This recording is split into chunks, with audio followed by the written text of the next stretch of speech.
Right, learners, in this manufacturing or costing chapter, you're going to find you're working with the periodic stock. So just before I get on to explain that, let's just recap quickly. We've got two stock systems, the perpetual and the periodic system. The perpetual is what you've been using up to now when you used your trading stock account. So just looking in front of you on the screen, you can see I've got a pile of textbooks. These textbooks are recorded on the computer, and the computer will tell you that you've got, and I've got 4 books here, and they'll tell you specifically what book. It's a new era, grade 11, that'll be specifically told to you, and the cost price will be put in. I'll know the cost price. When I buy the goods, I know what the cost is, and I would put that into the system. So let's, for example, say that it's 70 Rand. So I would have a stock value of 4 times 70 of 280 Rand.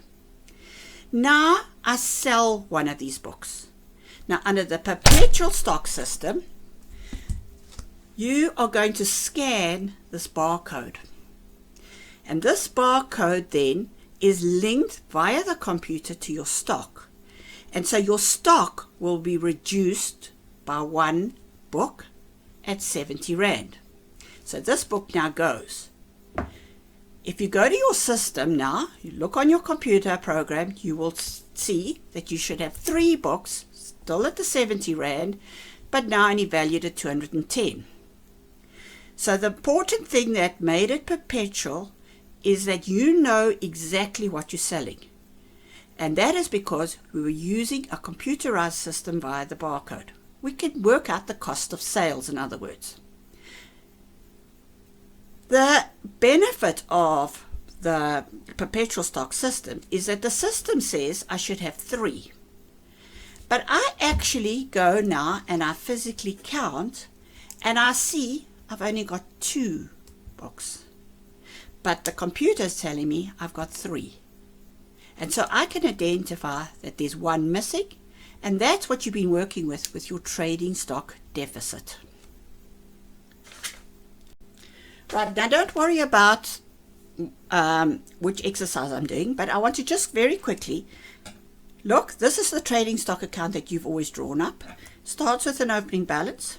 You've added on the goods that you've bought, and very importantly, you've been minusing the cost price of all the goods you sold. And you know that because generally it means using a barcode system, the computerized system. You even been able to, when the goods get returned, add back onto the stock. And at the end of the time, you can work out you've got a balance of 34,500. The computer would actually give you a breakdown of how many units that is. You can then go and do a stock count and you can verify. Now that is a system that you're already familiar with. Now just quickly, let's look at what the periodic stock. The word says only periodic. Every now and then you can work out your stock values. So I want you to assume that you were a trading stationery shop and we've got 3 pens.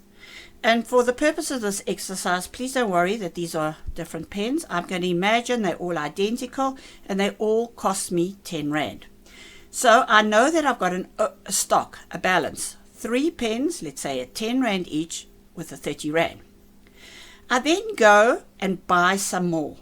So I'm buying another 10. So what have I got?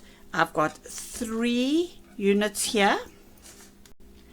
So the 3 units times 10 Rand, so there was a value of 30 Rand there.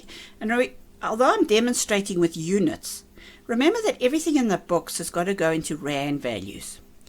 I then bought another 10 at 10 Rand each, so I'm adding on another 100 Rands. But effectively, I've now got altogether 12 pens worth 120.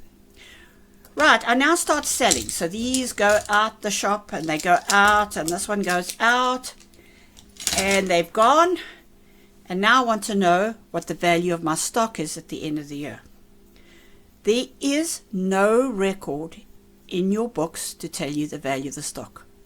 The reason is that we haven't been scanning these as they've been sold. we are not capable of working out the cost of sales. So at this point, all I can do is go and count and say, right, 2, 4, 5. And I would go back to my records and say, right, I had 12. But now, at the end of the time, I do a stock take. That's where the periodic stock, I actually have to go and do the stock taking.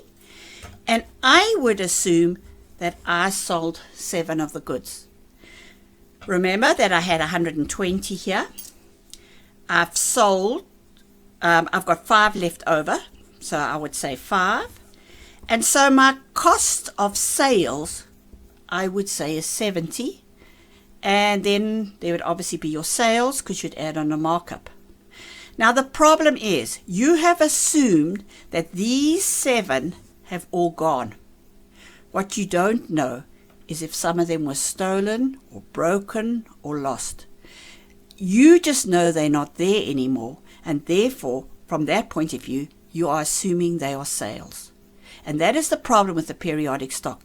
Your control is not as good, because all you know is 7 have gone. There's no way at this stage to work out if any of them have been lost. Right, now just let's have a look at what you're going to be doing in this chapter. You're going to be bringing in raw material stock. Now your raw material stock will start off with a balance. You will add on whatever you've bought, including the carriage, no different from before. And then at the end of the period, you will go and count up, and this is the figure that you will determine. So remember, these things are what you've been buying. You know what you've got. Every time you actually issuing, these things are going out. But you're not scanning it as the rolls of material or the cotton's going out. What they do is they then go and do a stock take and say, right, I might have had 96,500. I stock take and I see I've got 14,500. Therefore, I must have issued to the factory 82. All right, that's the difference. Whereas if you were working with a Perpetual, you would have had a cost of sales figure over here. Which, for example, now look in your finished goods. That's what you've got here. You've got your opening balance. This work in progress is the goods coming from the factory. And now they are scanning the t-shirts or whatever you're making. So they can get the cost of sales. They can then count the stock and they'd be able to work out if there's a deficit. And although it might look the same here if you look at these two, the important thing is to say that in the finished goods, there are 2 ways of getting this final balance. You've been scanning all the items as you sold them, and so you now can work out the 51,800. You can go and do a stock take, and you can verify if that's correct, and if not, put through a trading stock deficit. From a control point of view, you know you're losing stock, and you can take corrective action. Whereas in this one, you can't get that raw material. Imagine now in a factory, there's big rolls and rolls of material, and they might just be taking parts of the material. It'll be very difficult to scan a meter of material here and 5 meters somewhere else. So often what they'll do is they'll take in what they want. So they know what they had, they go and count what they've got left, and the difference must be issued. But some of that might have been stolen, there might have been problems with it, and you're not going to have that information. But for the purposes of manufacturing, we are going to be working with a periodic stock a lot. And so you need to be able to know the difference between the two. This is going to be covered further in Module 11, because that module focuses exclusively on perpetual and periodic. So you can refer to that, because there are other explanations in that module as well. Or when you get there, you can refer back to what you learned here.